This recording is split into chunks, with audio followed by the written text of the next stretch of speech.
Yo, yo, yo. Welcome to episode 97 of the Titanforge Yo, yo, podcast. yo. Yo.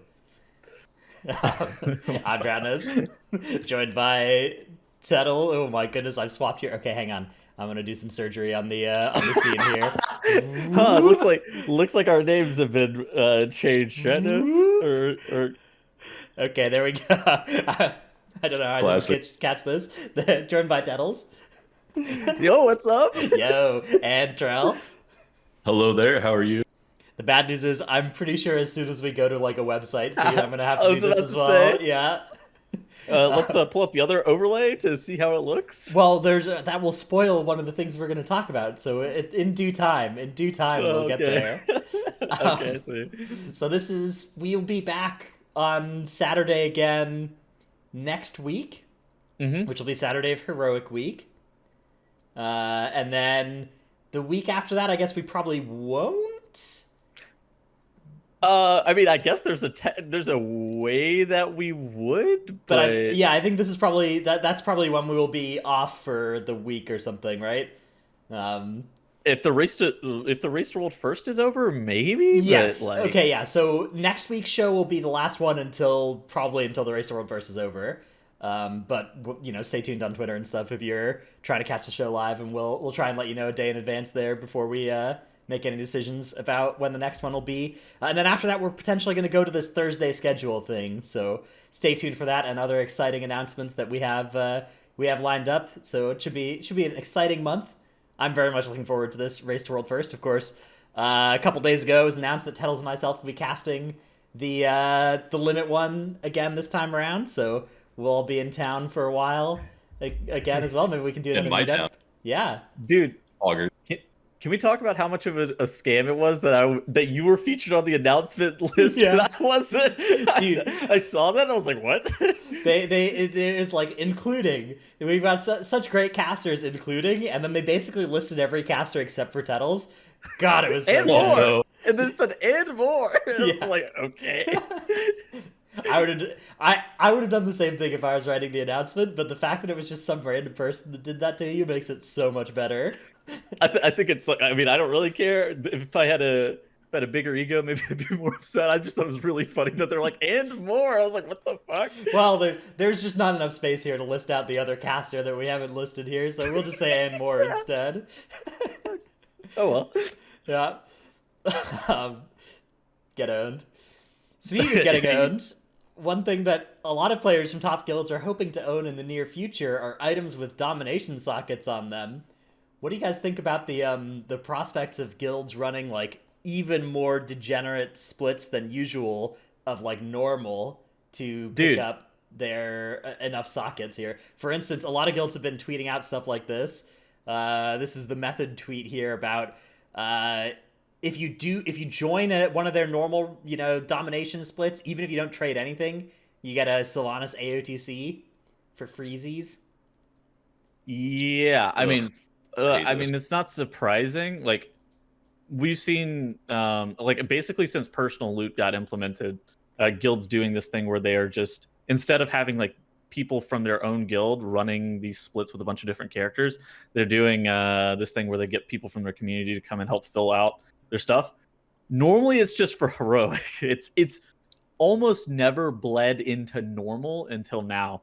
But with how domination sockets fare, normal's going to be more advantageous to run for weeks. Like, I suspect that my guild's going to end up running normal for like probably 4 or 5 weeks. Yeah. And we normally only run it the first week. Well, it should be easy enough as well that they should be able to, like, depending on how many people sign up for this, guilds can split up into like multiple simultaneous runs of like 2 raiders and 28 helpers or whatever, and then basically guarantee all of those trades potentially.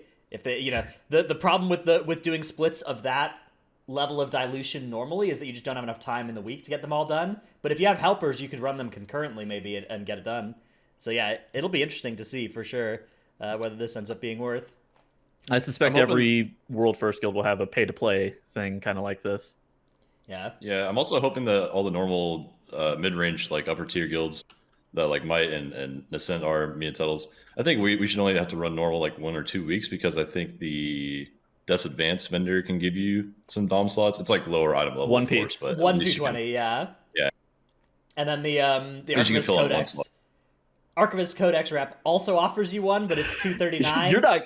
You're not getting that shit during Prague. Let's be real, Dude. You can get tier 6 by the end of week 2 of Mythic. It's doable. We've mapped it out. Okay, you said you can, not referring to any of the three of us. No, I mean like by just like hanging out in Korthia for a couple hours each day, and if you miss some of it, then week 3 Mythic. That's still in Prague for most people. If you miss more, week 4 Mythic. Okay, that's still in Prague fair for. enough. I mean, the less hard you're going, the Yeah. longer your Prague probably is. Yeah, I mean, okay, but the Death's Advance one being at like 220. honored or whatever. Yeah. Yeah, it's honored for 220 piece. Like that's the one that. Well, Okay. The problem with the Codex one is it's the same slot as the Death's Advance one anyway, so it's not like it gives you an extra slot relative to that either. Yeah, it does suck. Yeah, so you're going to need to hop into the raid and find those other 4 slots at least. Which, yeah, I mean, it's gonna be one of those spots where there's gonna be that stark difference between Race to World First guilds and other guilds, right? Yeah, for sure. I think Splits is gonna be really good Yeah. this tier. I'm kind of regretting that we're only doing like 2. Kind of thinking like if we could find a way to do a 3rd, that would be so much more Sakis. But I don't know. Oh, I don't think I'll ever say I wish I could do a 3rd split right now. Splits are so fun and cool. I hate Splits are the worst. Like actually, they do are suck. so unfun. But then when there's a tier where there's something like this, and it's just like you can see all the limit guys at 239 5 sockets week 1. You're like, man, I wish that was me. Well, splits. Okay, Sure. splits are unfun because you have rodent characters that people are just bad at, and you're like literal like burden characters, and there's I don't know 5 of them or some shit, right? They're just Yeah. being carried because the disparity between like people who are like really good at their alts and like people who are like, okay, I'm a high-end mythic raider, but on this one character, and I'm fucking awful at my alt, but I'm just doing it because of the guild. You get some rats. Those Yeah. rats. Yeah, the farther into splits you get, it's like by the time you're on the 3rd or 4th split, someone's 4th character is just so bad and they have no idea what they're doing, and it's just awful. Yeah. Unless you're like Limit or Echo. Like, I mean, like even Dradnus' 4th character. I mean, Dradnus' 4th character is pretty good. But if I had to play, I could play 3 characters at an OK level. If you get me to a 4th, I'm like, what the fuck am I gonna do? I had to level a 4th character at this point. Yeah, I'd say I'm about there too. It actually goes, I think, all the way up to the top guilds. Really, the difference between like people on their mains and people on their alts gets pretty wide. It depends on the person. But that stays all the way. I think all the way up to the very top. Like I think there's in every guild. Obviously the higher ones have more multi-classers than the lower ones, but there are still a lot of people in those top guilds that like are really good at one thing, and the other things like they can get by on, but it's because they're geared, and at this point they are geared on them, but like they're potatoes for a while. And they're good mechanically, so they're not going to ruin you. But at the same time, it's like their damage is they may as well be a buyer. Yeah. So I don't know. It's interesting. It's always interesting to me how multi-classing brings that out in different people. Anyways, domination sockets. I don't know. They nerfed them. They hit him with the set of nerfs a couple days ago. I don't know if you saw this. They nerfed the rank 1 good ones by like 30%, but they only nerfed the rank 5 versions by like a small amount, like 5% or whatever. They also didn't nerf the sets, right? They didn't nerf the Chaos set Bane bonuses. and shit. Yeah. So my understanding of the meta is still going to be pretty much everybody will be on triple unholy. But the way that they've nerfed this, it's now a steeper power gain over time as you go from rank 1 to rank 5. So that'll be interesting, I guess. Don't really have an opinion. I don't know. I'm kind of waiting fine. to see like how they scale, I guess. Yeah, we'll see. I think the systems have the system is bad inside of implementation. No amount of tuning one way or the other makes the system better. It's all about the that is poor. Yeah, I saw your video about it, Tettles. The we need to talk about domination sockets one. Dude, the system actually just tilts me so hard because it's unbelievably bad. Like It just does because kind of make you wonder who it's for, right? I think it's to like promote rating, but at the same time, and maybe they're looking at it as like the developers have to be looking at it in a lens of like, oh, this is very similar to tier sets. I bet players would like this. And then it's just like, I see it and I'm like, okay, so they're like giving us the bad parts of tier sets, because tier sets for all intents and purposes aren't 100% good either. They're just fun because of the upsides. We just got all the bad sides of the tier sets without any of the good sides. And you're like, what the fuck are you doing? Yeah, I agree with that. It's like they started from the tier set position of like, okay, we want to bring this back, but we're not fully ready to commit, and then they just kind of like did a half-ass job, in my opinion, of it. And like we talked about before the podcast, it takes up so many slots of gear now relating to the Great Vault. 5 of 5. Yeah, so Literally you have your 5 of Dom 5. socket slots and your legendary slot, right? So now 6 of our 14 slots are pretty well spoken for. Yep.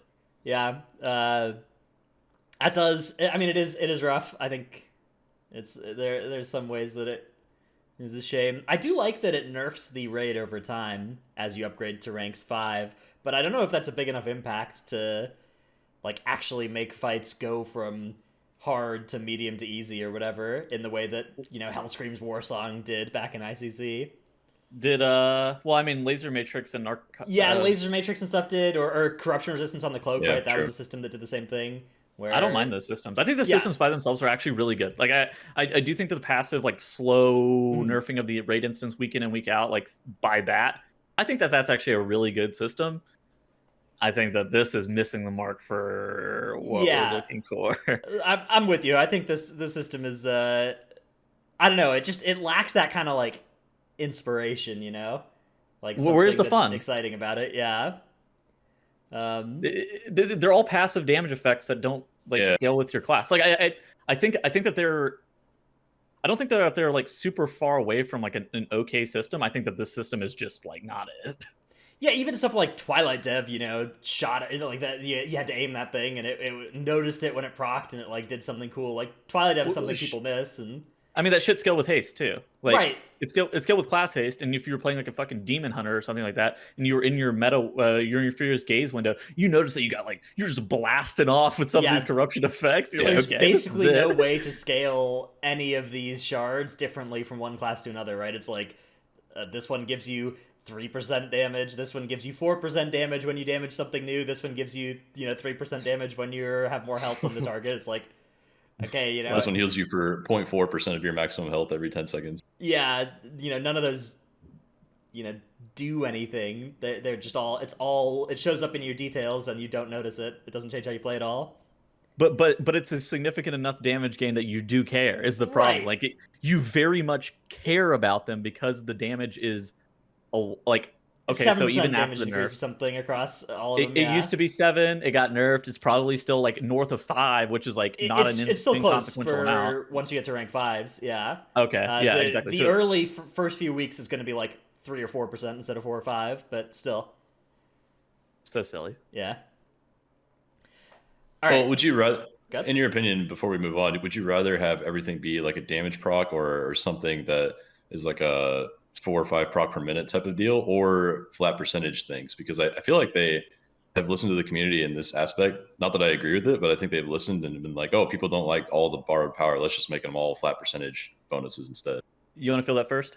Well, I don't know. I mean, a flat percentage thing you get to keep for one tier is borrowed power just as much as like some proc that you get to keep for one tier. I do think though that like you had the buff bar expand to like 20 random haste procs or whatever in BFA and Legion. And I understand not wanting it to be like that. Also, I don't know. I think there should be less things that are more impactful, like less looking at systems like Soulbinds, Conduits, Shards of Domination. If you look at most of those, they're not exciting. There's like a couple of exciting Conduits. The Covenant is actually lit. Yeah, the Covenant ability is I would say in some cases it's pretty good. In other cases it's kind of similar to Major Essences where it's just like I am at a 2-minute cooldown that you press me every 2 minutes and I do a lot of damage.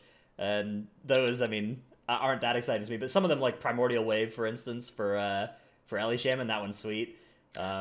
Condemn for Warriors, that I think those kind of Convoke.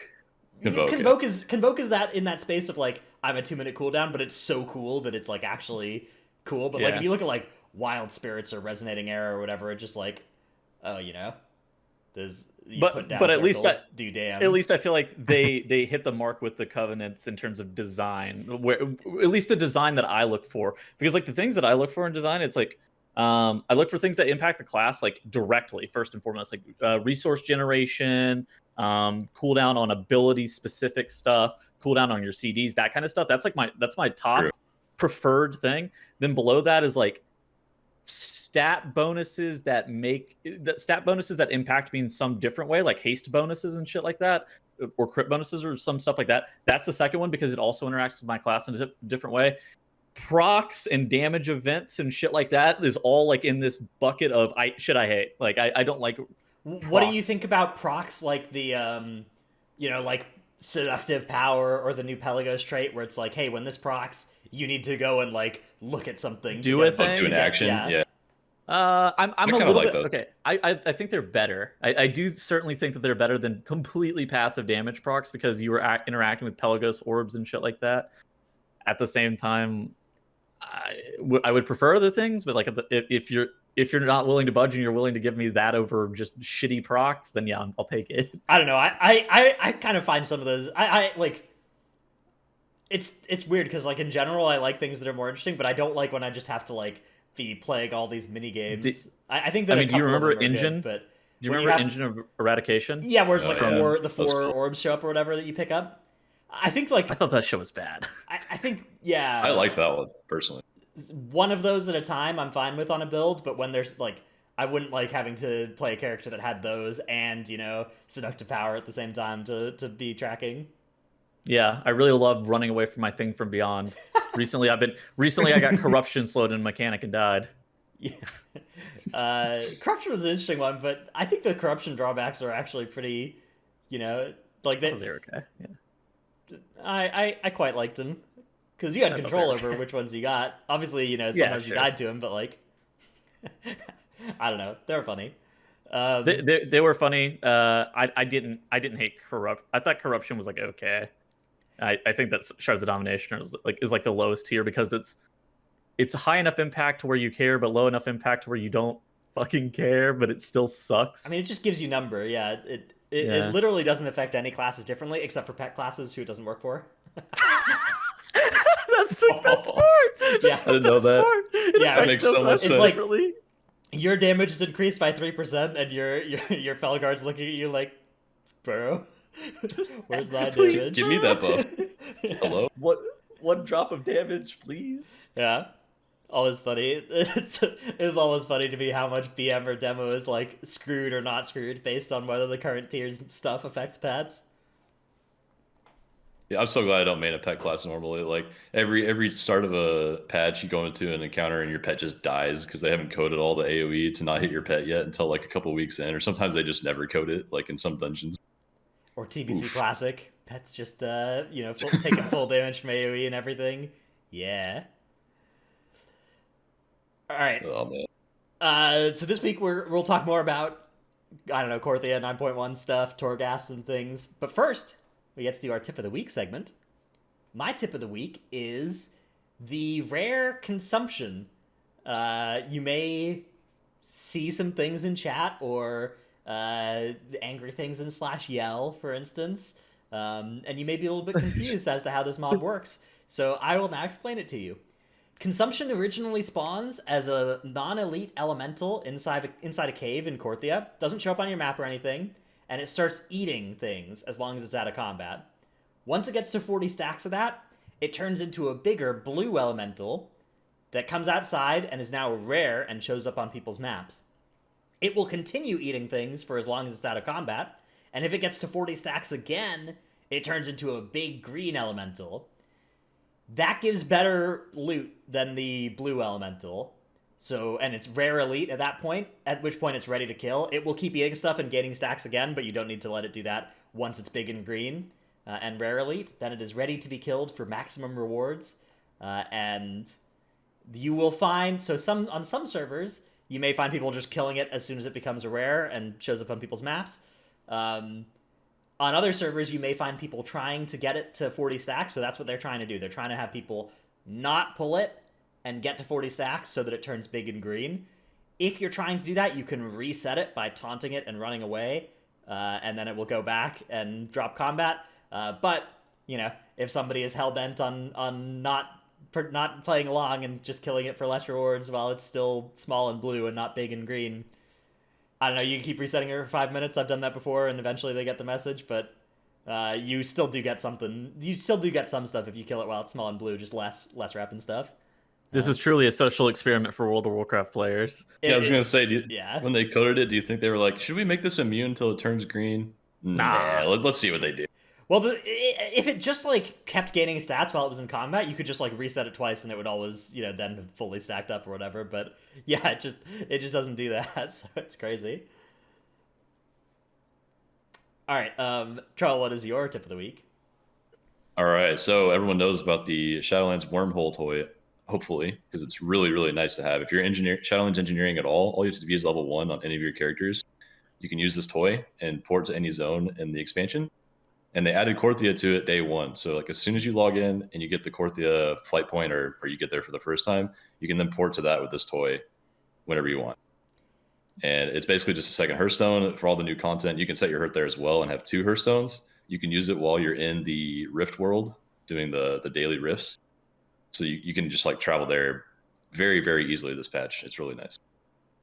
Yeah, it's you just buy it from the auction house and use. So all you have to do is literally pick up Shadowlands Engineering, buy this thing from the auction house, and then it's a toy on your account, and all of your characters with Shadowlands Engineering can use it. You don't have to do any more stuff. It is very good. I would recommend all characters have engineering this expansion. Just to use this thing. All right, Tettles, what is your clip of the week?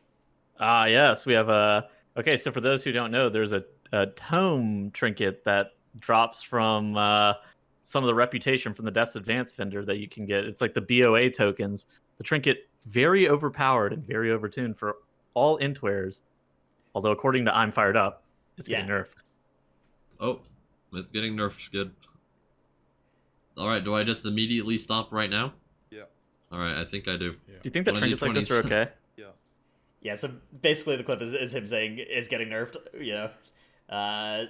We've talked to a dev or whatever, it's getting nerfed. Now, there's a chance that still won't happen, but it is a pretty overtuned trinket. Yeah, it gives you like... It gives you like twice as much stat as a stat stick of that item level should, because it's like 2 procs per minute, you know, 15 seconds or whatever, 20-second proc length. So this thing has just like 60% uptime on 270 crit or something.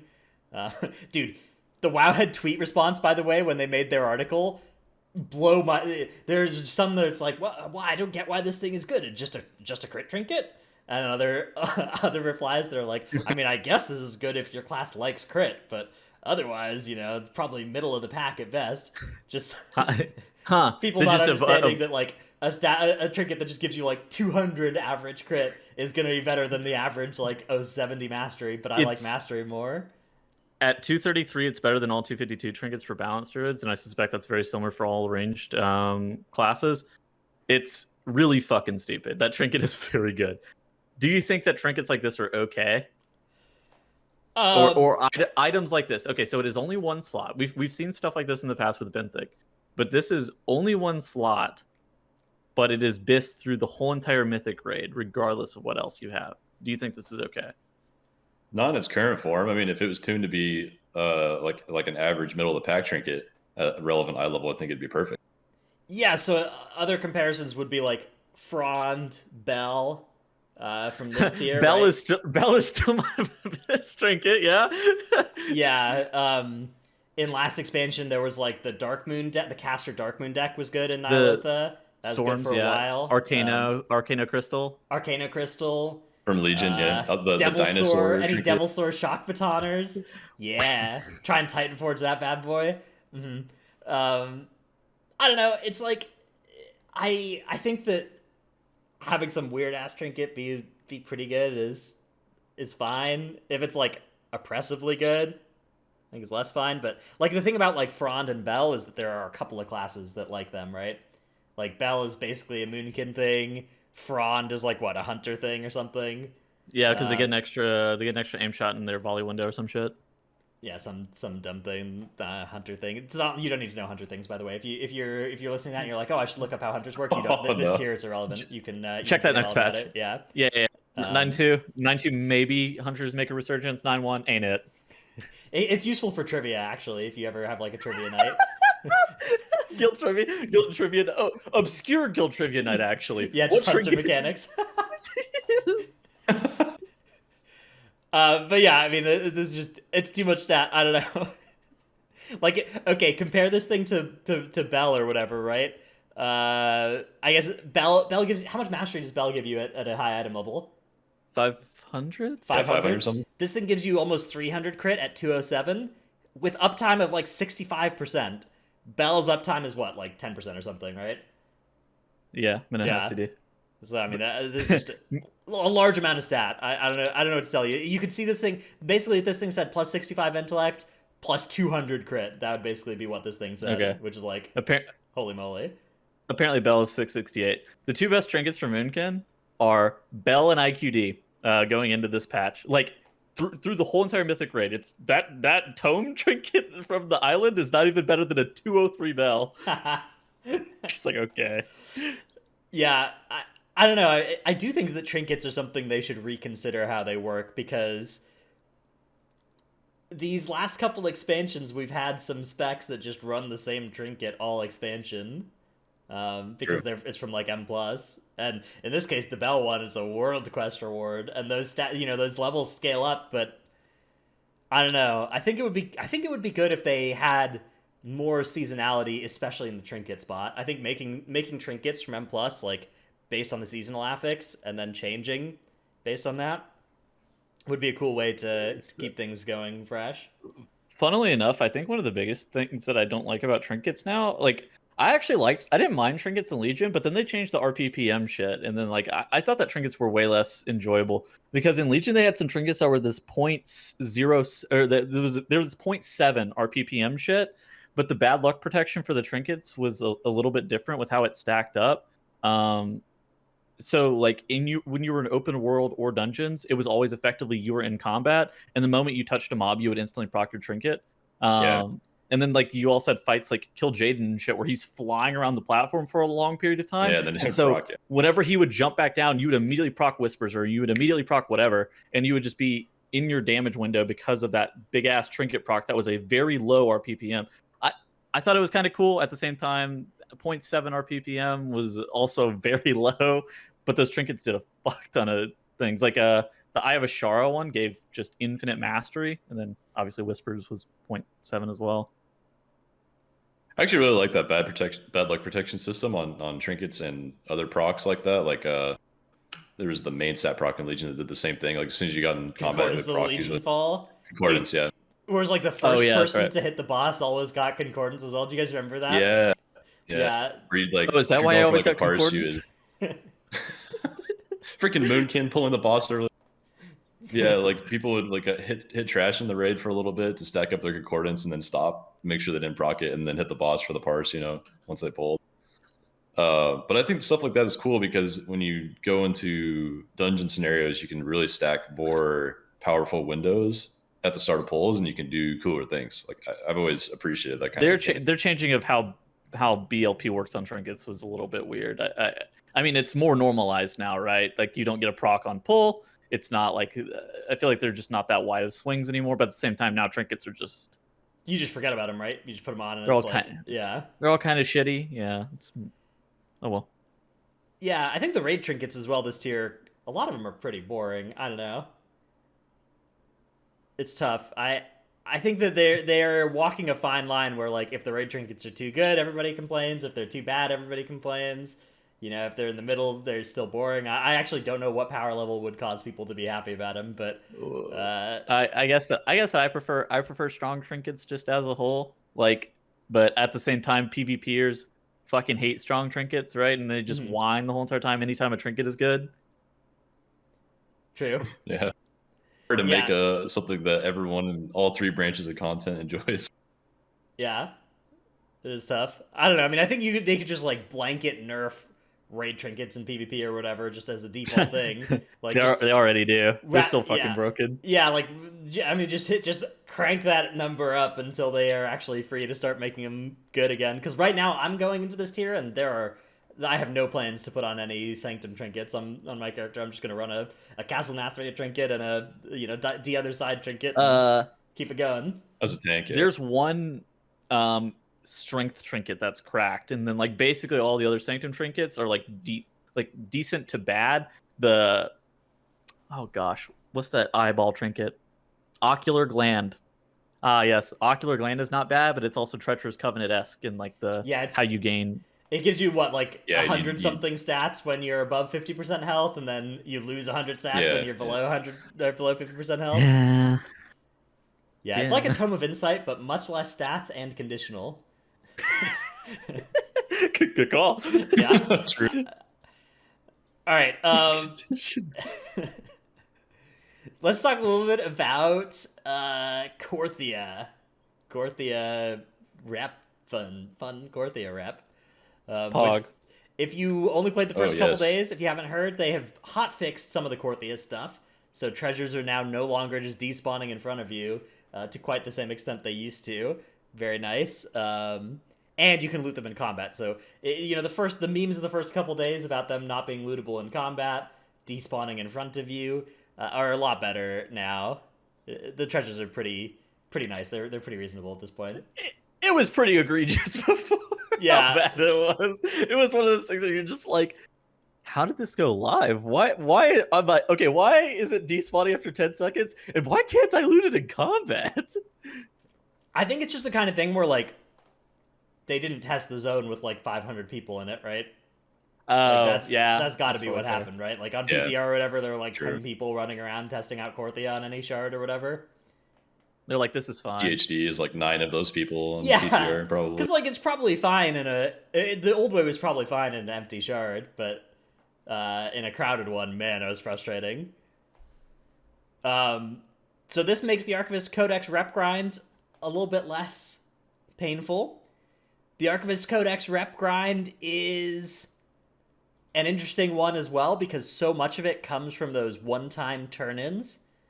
And then after that, it is a pretty slow slog of, there's dailies that sometimes give Codex rep and sometimes don't. And then there's just killing rares and, like, opening treasure chests and going into the Rift and doing a Rift run as things you can do every day as well. But, like, it's a pretty slow grind after all the one-time turn-ins are gone. I think, for what it's worth, though, I actually don't mind the Archivist Codex rep and, like, the Korthian Island. I don't mind, like, the rifts. I really don't hate the zone itself. I think the grind is a bit slow for my taste, but it's, like, because, like, when are you going to get sockets and when are you going to get conduits? And the shit that we're working for are, like, sockets and conduits, so, like, it's pretty lame. To me, it depends on, like, how does Adamant Vaults work? If you can get sockets and conduits just from, like, doing Adamant Vaults runs starting next week. In Torghast. Yeah, in Torghast, then that will be something that makes this a whole lot less of a pain for me. Otherwise, yeah, I mean, just be doing this every day for the next couple weeks. I think the biggest... I really hope that. Because I don't have time to, like, circle Korthia for hours every day, I'm on a pretty busy schedule normally, and I log in and get my dailies done and kill a few rares, and that's usually it for me. So if I can do it in the Adamant Vaults, that'll be it. Okay, so funny thing is like, okay, whenever we think about the Maw in last patch, I would say that Korthia is, like, strictly better than, like, Stygia farming in the Maw. But one of the things that was a little bit better about, like, the Maw and the stuff last patch is once you got the difference between somebody who got Eye of the Jailer 5 and then immediately left the Maw versus somebody who was, like, fucking min-maxing the shit out of the Maw was very little. Like, you would have, like, I don't know, you'd probably be like 3 days behind rep at the most. The main way you'd min-max was by doing the more efficient rares that gave you, like, 80 or 100 rep for your 300 eye instead of 40 rep for your 300 eye, which a couple people were doing that and got it, like, a week early. Yeah, but you see that a week earlier or, like, a couple days early. Yeah. The difference between spending 1 hour farming Archivist Codex rep versus spending fucking just 8 hours a day, like it's on not Archivist that big. Codex rep. It's not, because there's these systems. So once you've looted, like, your first couple treasure chests you loot each day have blue or epic items in them, and then after that they're, like, 20 rep treasure chests, and then after that they're, like, 10 rep treasure chests, and then pretty quickly after that they don't contain any rep for the rest of the day.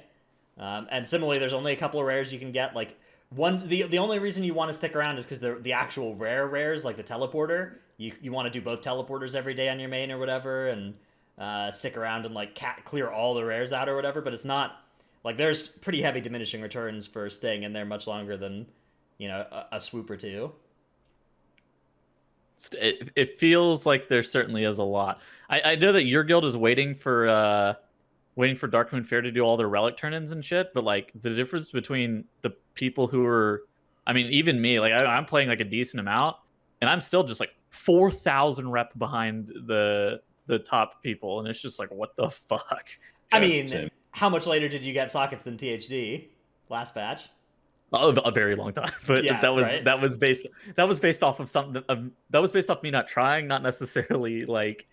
Okay, I would say that there are like a decent number of people in both of our guilds or all three of our guilds that are fairly normal with like what they're doing, and they got sockets pretty close to when THD did, right? They maybe got sockets a week after THD. I did actually like how the mob basically had like a, you go there, you fill up your eye, you're done. I did kind of like that, yeah. It's not about the Eye of the Jailer. I thought the Eye of the Jailer was like pretty fucking annoying, but at the same time, I think it's more about like the disparity between like the absolute like full optimization of the Archivist Codex rep versus not.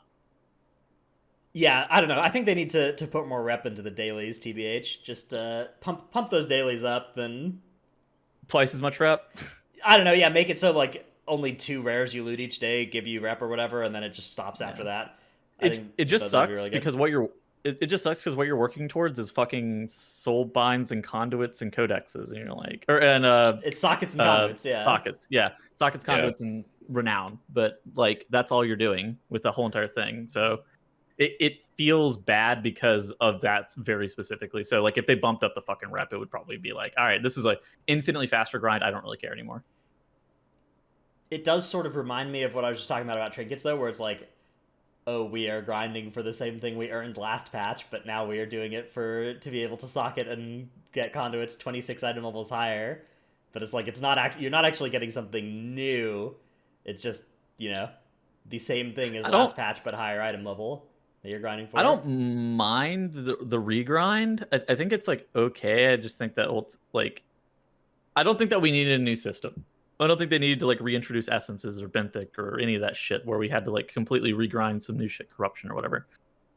But I do think that this is a very long grind for not much gain. All right. Yeah. So then, Death's Advance rep is the other new rep that's out now. That one drops from a lot less sources. That one's basically just the dailies, and it's a much less important rep as well. It doesn't really do anything. There's like cosmetic stuff for Revered and Exalted. The main nice things is that Friendly, you can buy the Bind on Account token if you're trying to gear up an alt or hunt for that tome before it gets nerfed or whatever. There's another thing you can buy at Friendly that's like a blue item that lets you find anima vessels in the Maw, which is more treasures up in the old Maw that give Archivist Codex rep. So buying and using that ones to make your character able to see those, and then doing some swoops around the old Maw looking for those anima vessels, both in and out of the Rift, separate sets as well. Very cool. If you're trying to min-max your Codex rep, is something you can do. But other than that, Death's Advance rep is just honored for the Domination Socket 220 and the Domination Socket Remover. So not too bad. I sent a bunch of those eye level 200 buy on account items to my hunter. He's currently sitting at 160, rising quickly though. Maybe when 9.2 comes around and hunter is playable again, I'll be ready for it. I think if you're looking for stuff to do daily, I think making sure that you get your Death's Advance dailies done like the first thing. That should be the first thing you do because you're going to be able to get that Domination Socket piece like really quick. And then if you have any extra time to like slam an Archivist Codex rep, then do that. But like, yeah, really, just doing a daily swoop and killing the rares and opening the treasures you see along the way, and then like doing a rift whenever you get a rift key is probably enough. Group rifts are fun though. Group rifts are the sauce. You guys are doing group rift at 6 p.m. again, right? We have TBC Classic raid at 6 p.m. So I don't know what we're doing today. Okay. Well, Corey said you guys were doing a rift at 6 p.m. And maybe we can use it to cancel TBC Classic. I'm trying to get out of TBC Classic raid, but I'm a tank and I've gotten a lot of gear, so I get guilted whenever I try to ditch classic. I was doing the rift with Dratnos' guild yesterday because I need an adult for my rifts because I don't really know what the fuck I'm doing. Luckily, I made a new video today explaining all the stuff about the rift, so you go check it out. The I'm not Artemis watching your Codex video. Rep guide. I'm just following Dratno Moose around. The Yeah, greatest every guild looking needs vid. that every guild needs that group of players like core that just knows where everything is in the new patch. I've got that in my guild luckily too. They just walk me through it every night. It's great. Yeah, definitely. I have that in my guild, except right now I'm using Dratnos' guild. So yeah, I don't know. That's what's going on with Korthia. The old Maw, of course, now has those vessels in it too, and some of the Rift stuff is up in there too. It's also got the sweet Tormentors of Torghast event every 2 hours on the hour.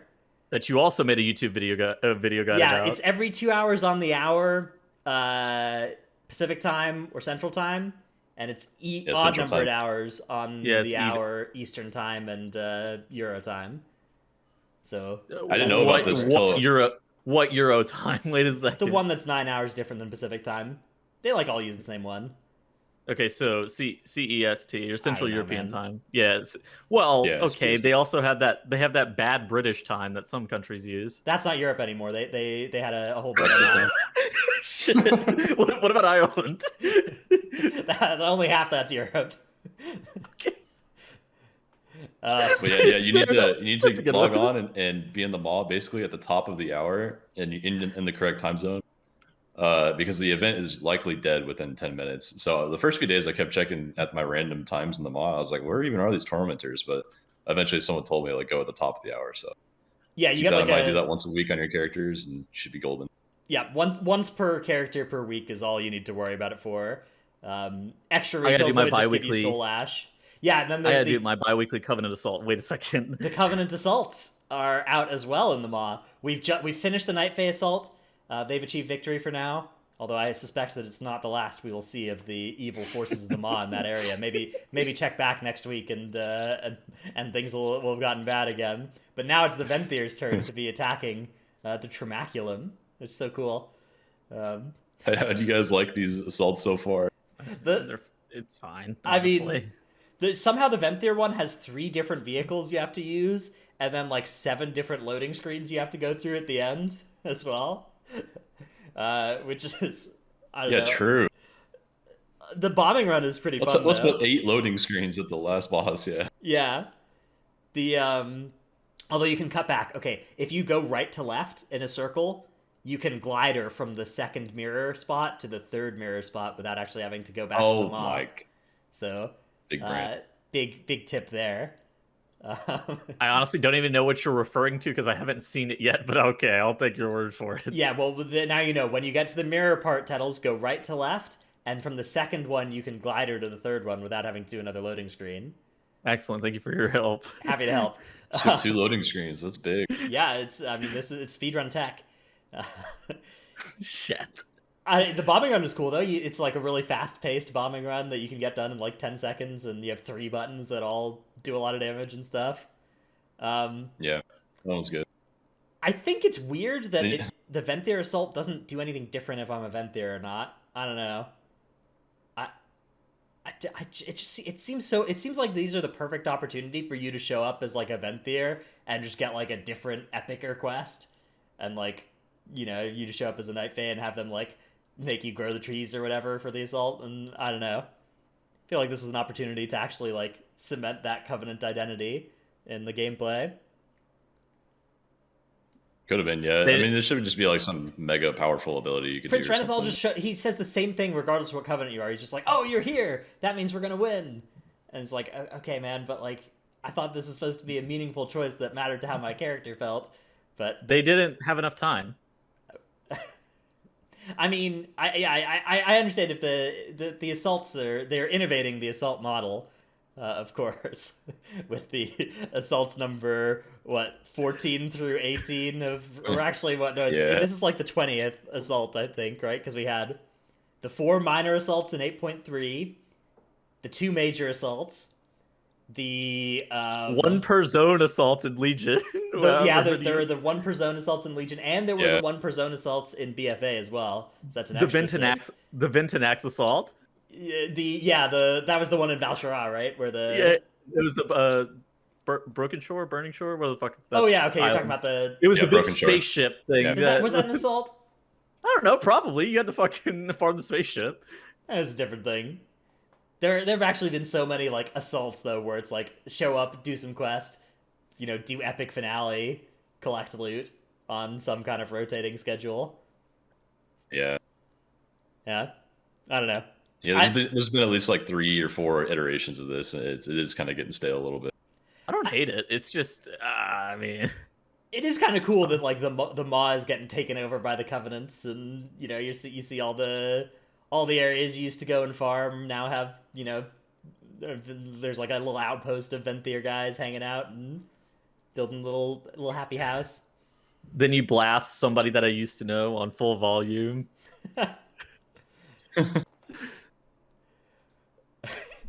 Is that a Covenant swap, like, betrayal meme? Okay. Whenever I'm trying to help out the Night Fae. Yeah.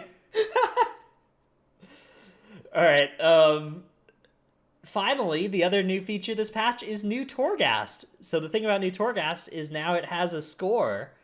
Tettles is working his hardest on it so far. His best is 97 points, so he's nearly earned himself a 1-star run. He's out there. Actually, so tragic. How do you even get that? How do you even get less than a 1-star? Well, I didn't kill anything. I literally only killed the end floor bosses. I accidentally pulled 1 rare, so I killed that. And then I killed the fucking end boss. And I did it in like 6 minutes. And they were like 1 star. I was like, whenever you finish a floor, you can see like the time or whatever. You can like hover over the timer. And there's a metric that's like par time for this floor. And it's like, your time, 47 seconds. Par time for this floor, 8 minutes, 3 seconds. I'm like, this is probably not going to be a bad run. This surely can't be that bad. I got 0 fucking stars. So yeah, it turns out completion is the much more important thing to min-max than time in the new Torghast, which I actually do think that it sucks that like a good speedrun isn't at least a few stars. It was a 6-minute upper reach. That's like a fast run. Yeah. There's also exciting bonus points. So if you're trying to get higher score, the best way to do it is, do 100% completion if you can. Don't worry as much about time. Use your empowered button when you're about to earn a lot of points. So when stuff is about to die, you click it. When when a big pool is about to die, or you click it and like finish a quest and break a bunch of urns. All of that will get you a lot of completion bonus in the empowered bonus, which doubles the score you're getting. And there's a bunch of bonus point objectives you can do, several of which are kind of naturally easy to do at the same time. Obviously, if you're owning, you can do kill the boss under 20 seconds. That's nice bonus points if you're on some kind of Exodia build. Defeat 2 elites within 10 seconds of each other, though. Once you know about these bonus points, those are usually pretty easy to pick up on any given run. No duplicate anima powers is surprisingly difficult. Boo. Because you actually can't cancel out of an anima selection that has 3 duplicates for you, and because there are so few anima powers, you're pretty likely to run into that if you keep opening anima powers. So this is actually surprisingly hard to do, even if you're trying to do it, but it's worth going for, I'd say, because 15 points is a lot. Defeat floor 5 boss with at least 500 Phantasma remaining is another easy 10 points to try and do every time, I'd say. And then... that one's actually the play for multiple reasons, because you can do that, and then you go back to the vendor and you can buy the cosmetic if you want the transmog. Yeah, let's go. Right after you kill the boss. No epic anima powers, also bonus points available. Really dumb, because the epic anima powers are some of the fun ones, but easy-ish to do. Although, again, you can also get offered only epic anima powers and then be screwed out of these points because there's no cancel button. Destroying 90% of the phylacteries, opening a treasure chest, assisting a denizen of Torghast. If you can't do Highlander, then you can collect 5 Obleron armaments of the same type and get some bonus points there.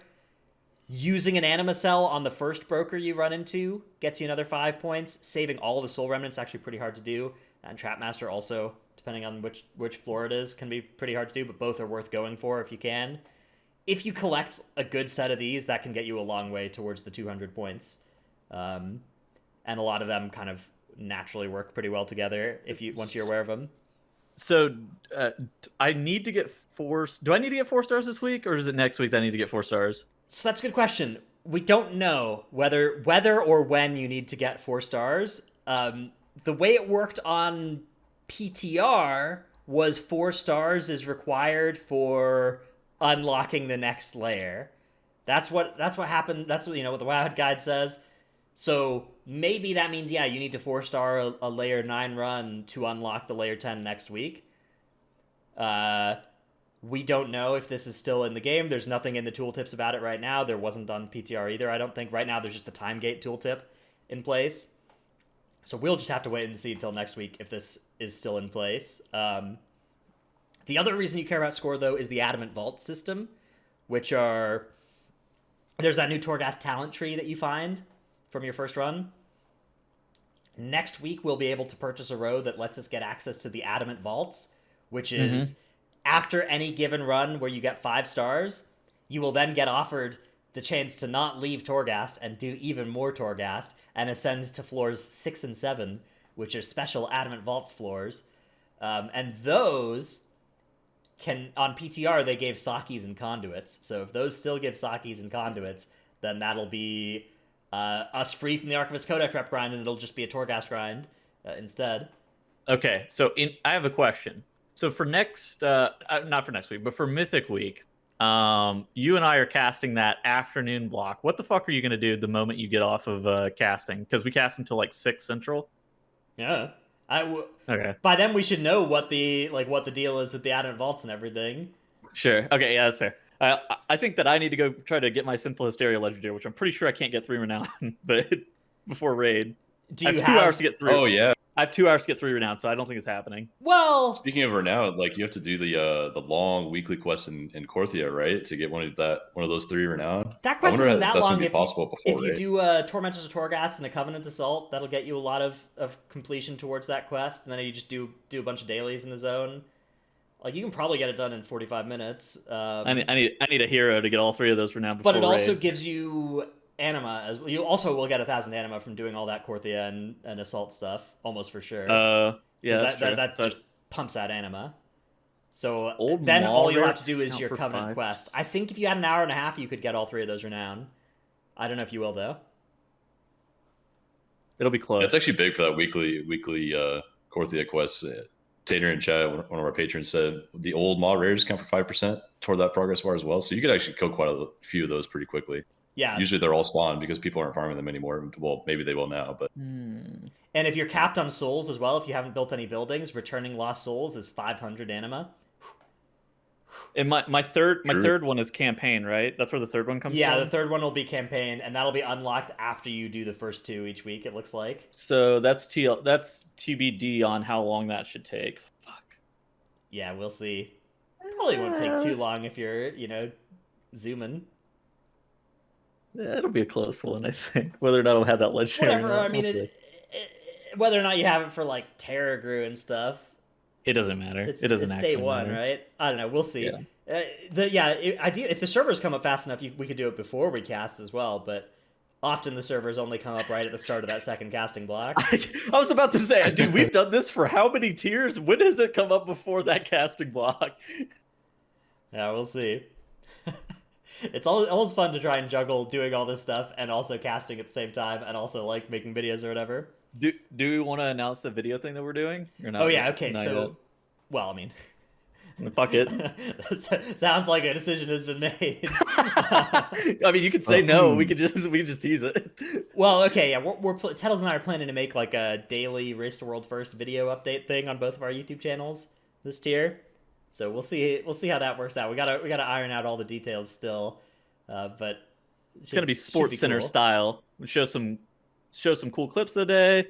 Have a nice thing at the bottom. Record it on the same like location as well, like just using the same box, and it'll be nice and easy because we'll be in person. Yep, I think we should. I think I'm gonna bring my little headset to plug into your Focusrite. I think that's probably the wave. We'll make it work, I'm sure.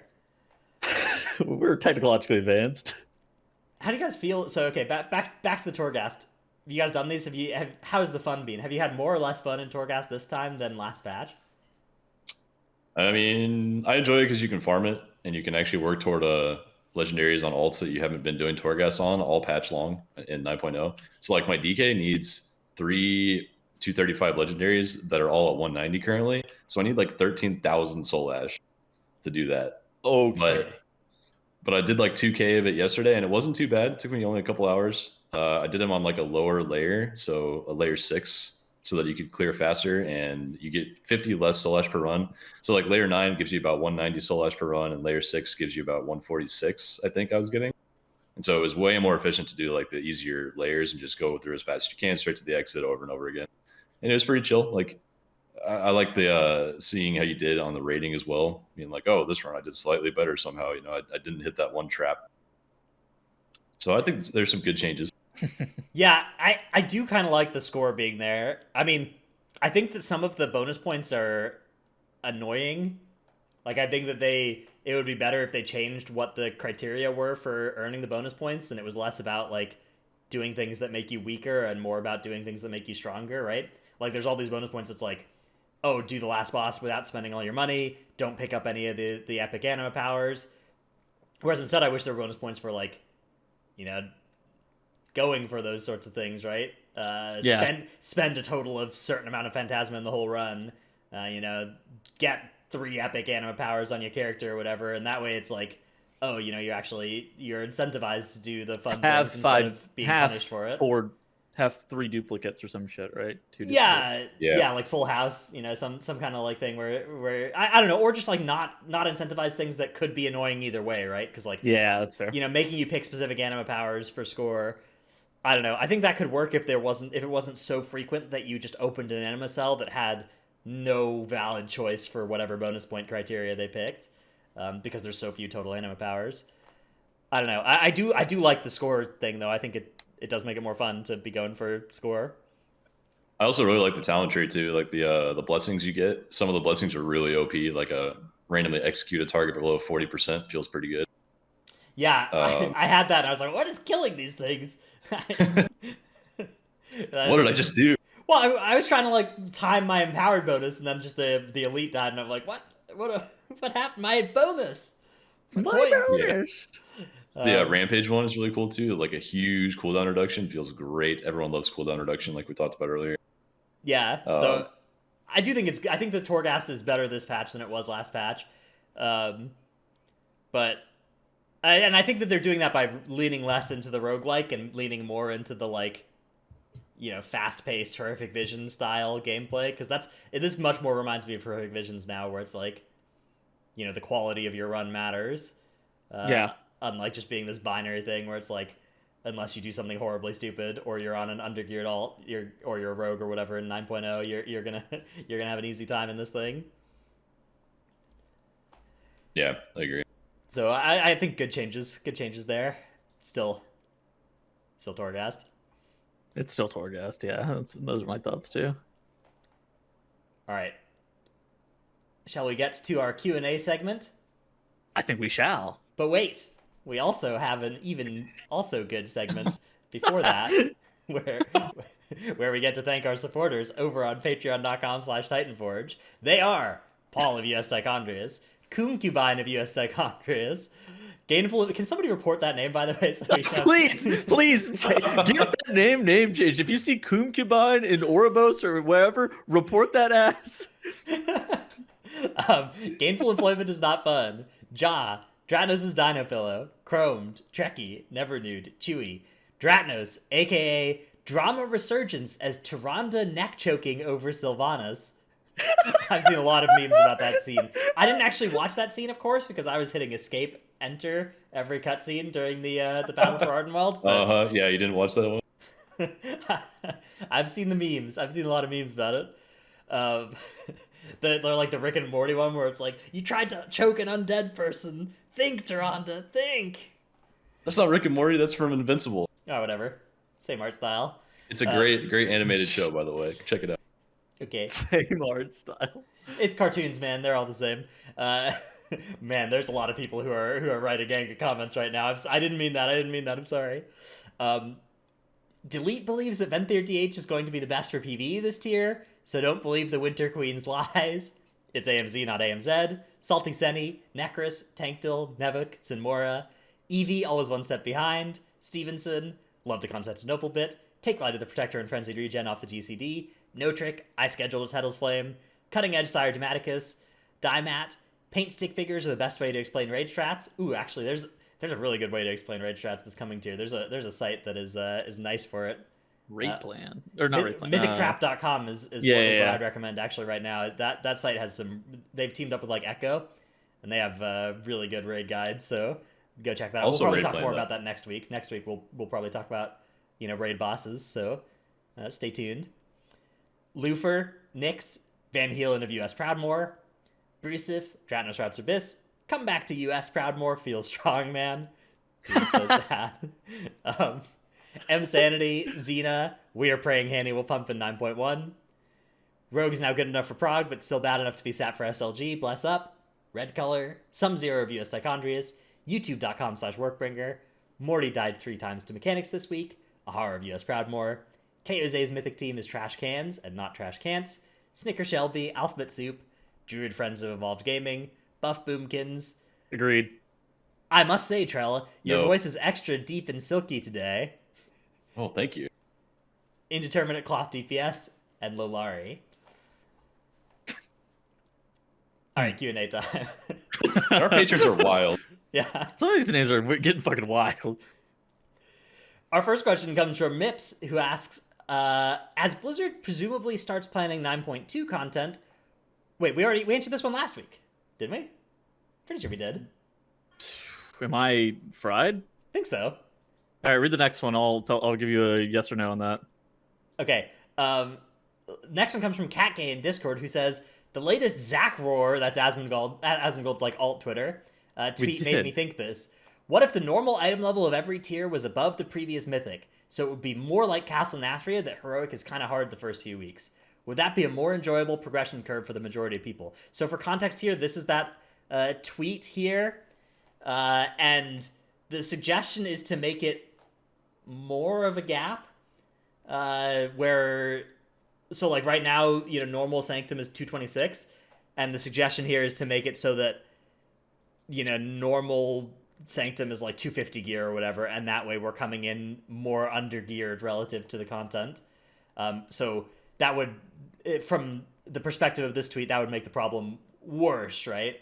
That's moving in the opposite direction to what Asmongold is suggesting here, which is that there should be less, like, the things instead should be the other way around. How do you feel about this take where normal should not exist, normal and LFR are the same thing? I think that the current system's problems aren't really like this. The gear looking like this, and I also don't think that the problem is like normal existing. I feel like there's people who don't care about the mythic raid experience that just want it to look more like Wrath. But the more it looks like Wrath, the more we're just going to come into mythic raid with already pretty close to mythic gear, and not actually, and that I think would be a negative experience for mythic players. But deleting normal, like there are people that normal is part of their gameplay experience that I also don't think we need to. Like, I think that this isn't a problem with gear. The fact that gear, I think the current status quo for gear and the way the 4 raid difficulties work out is fine. Honestly, my biggest problem with like normal and stuff is when it incentivizes weird split stuff, like the method. Let's run. Like I think that whenever like the mythic raiders are doing something weird in normal because it's super easy, but it has some relevant reward. Like, okay, they need to look at a way to disincentivize that maybe, but. I basically think that the problems with gear not being exciting are because we have like 4 secondary stats that all are boring, or 3 of which are boring, and haste is kind of good. How do you feel about the power? This. How do you feel about the power creep over the course of the expansion, over the course of even one tier potentially? I mean, so we gain what, 26 item levels per tier? Ish.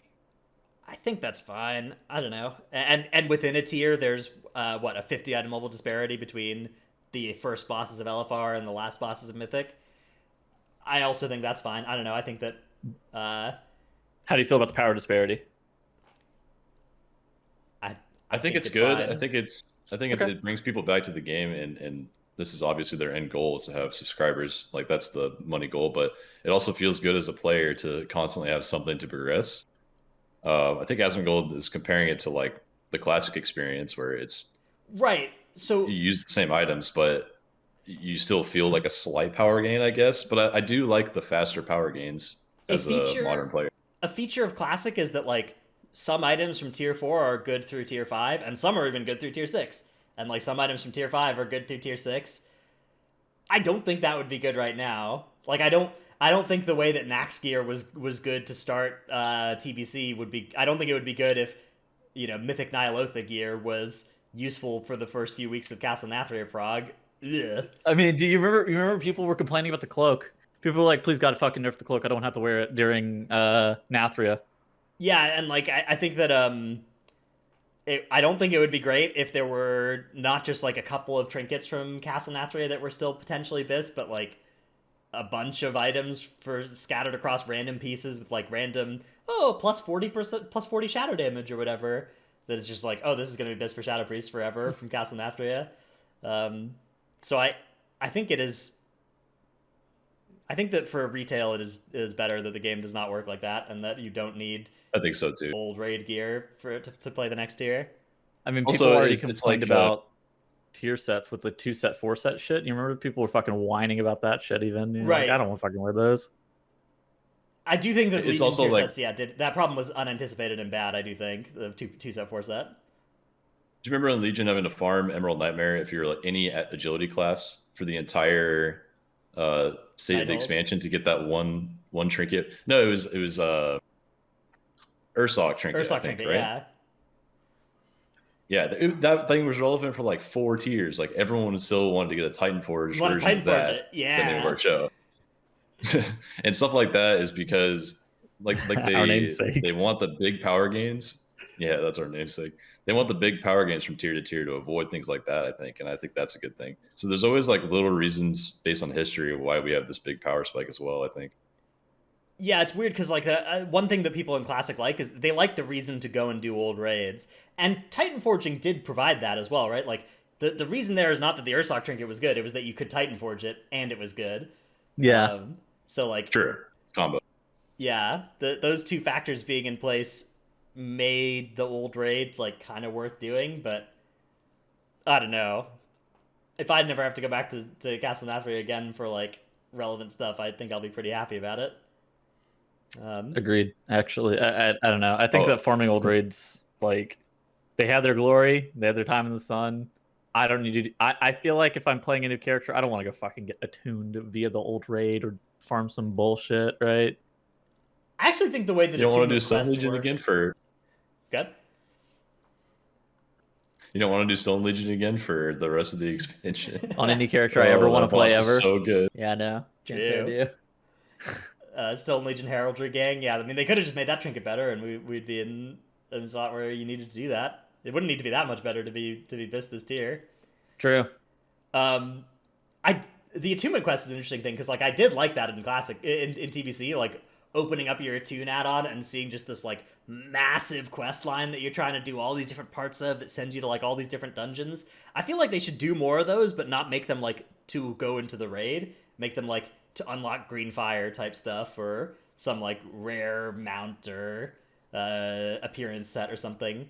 Like I think those long quest lines that send you all over the world and back over to like random old expansions, I think those are really cool. I agree. All right. Any more Q&A? I didn't see any. All right. Well, that's good enough for me then. We will be back next week with our final Saturday episode, and then we will be Until we have to move it to Saturday. We'll be For on some Race the World reason. first, and then we'll depending on how things go. I don't know when the next show will be after that. We might do like a snap show as soon as the Race the World first ends, if depending on if we can get guests to talk about it and stuff, depending on who wins and everything like that. So we'll see. No. Yeah. But that's it for now. Exciting though. Next week's gonna have a lot of good shit. Yeah. Bye, everybody.